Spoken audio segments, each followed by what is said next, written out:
কাজে যা বুঝলাম, আল্লাহ পাকের দেওয়া সীমিত ইচ্ছা স্বাধীনতার অপব্যবহারই হলো শয়তানি। আর এই শয়তানির অপর নামই হলো আমিত্ব। কাজে যারা সর্বসময় আমিত্ব করে, আমিত্ব নিয়ে থাকে, আমিত্ব প্রকাশ করে, তারাই হলো শয়তান। তাইলে এই যে আমিত্ব, এই আমিত্বকে ধ্বংস করা, আমিত্বকে বিনাশ করা, আমিত্বকে দূর করা, পরিহার করা, আমিত্বকে শেষ করার নামই হলো কুরবানি। কাজে নিজে থেকে আমিত্বকে পরিপূর্ণভাবে দূর করা, ধ্বংস করার নামই হলো কুরবানি।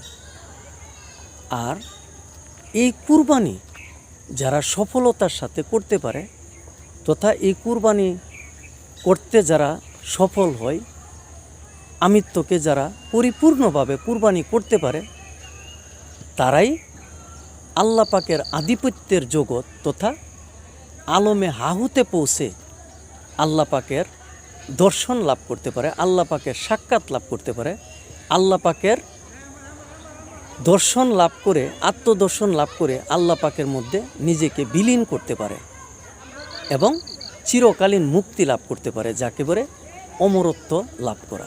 এই অমরত্ব লাভ করতে পারে। ধন্যবাদ।